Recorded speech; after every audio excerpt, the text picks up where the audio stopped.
క్షమిస్తాడు. ఎప్పుడైతే మనల్ని క్షమించి, ఎందుకంటే మన కొరకు ఆయన ప్రాణం పెట్టాడు కాబట్టి, మన కొరకు ఆయన రక్తం కాచాడు కాబట్టి, మన కొరకు ఆయన సిలువలో అంత ముద్దయిపోయాడు కాబట్టి, మనం ఎన్ని చేసినా ఆయన క్షమిస్తూనే ఉంటాడు. కానీ ఆయన తిరిగి మరలా రాబోతున్నాడు. ఒకసారి వచ్చి మనందరి పాపాల కోసం శ్రమను వచ్చాడు, వచ్చి మనందరి పాపాల కోసం ఆయన రక్తం కాచాడు.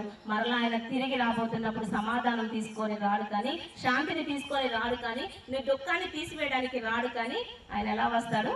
కొదమ సింహమై రాబోతున్నాడు. ఎక్కడికంటే ఒలీవల కొండ మీదకి రాబోతున్నాడట.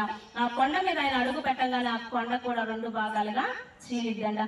అలా కొదమ సింహమై రాజుల రాజే ప్రభువుల ప్రభువుగా మరలా తిరిగి రాబోతున్నాడు. ఆ వచ్చిన రోజు ఎవరైతే పరిశుద్ధముగా పవిత్రముగా బ్రతుకుతామో వాళ్ళు మాత్రమే ఆ శ్రేష్టమైన పరలోక రాజ్యాన్ని సంపాదించుకుంటాం. మనం దేవుని కొరకు అవకతవకలుగా ఉంటే ఆ పరలోక రాజ్యాన్ని క్షమించేస్తాడులే, ఎందుకంటే ఒకసారి ప్రాణం పెట్టాడు కదా, మరలా కూడా మనల్ని క్షమిస్తాడులే అని అనుకోవచ్చు.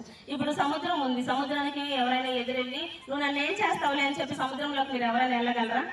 ఎవ్వరు సముద్రానికి ఎదురు వెళ్ళలేరు. ఎందుకంటే మీరు ఎదురు వెళ్ళినా అదేం చేసిద్ది? మిమ్మల్ని లాక్కొని లోపలికి వెళ్ళిపోయి మింగేసిద్ది. కాబట్టి సముద్రానికి ఎదురు ఎవరు వెళ్ళలేరు.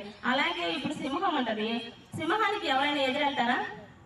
సింహం దగ్గరికి వెళ్ళి దండం పెట్టి నన్ను ఏం చెయ్యొద్దు అని చెప్పి దాని దగ్గరికి వెళ్తే నేను వదిలేసిద్దా? వదలదు. దాని నోటితో ఏం చేసిద్ది? పట్టి ఏం చేసేసిద్ది? చీల్చి చెన్నాడేసినట్టు ఏం చేసేసి పీకి అక్కడ వేసేసిద్ది కదా. అసలు మనిషికి రూపం లేకుండా చేసేసిద్ది.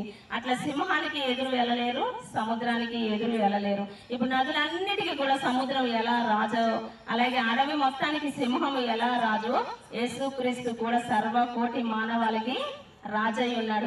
ఆ రాజుగా ఆ కొదమ సింహంగా తిరిగి మరలా రాబోతున్నాడు. ఆ కొదమ సింహమై వచ్చినప్పుడు నువ్వు వెళ్ళి, దేవా నన్ను ఒక్కసారి జ్ఞాపకం చేసుకోవా, నేను చేశానయ్యా, ఈ తప్పు చేశాను, నా తప్పు చేశాను, నన్ను క్షమించవా అంటే కూడా ఇప్పుడు సింహం దగ్గరికి వెళ్ళి దండం పెడితే అది రానిచ్చిద్దా? దాని కాళ్ళు పట్టుకుంటే అది రానిచ్చిద్దా? రానిది కదా.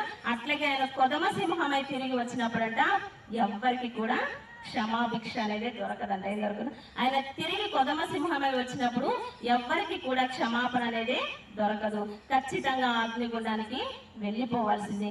ఇప్పుడు సమాధానాన్ని మన కొరకు ఆయన తీసుకొని వచ్చాడు.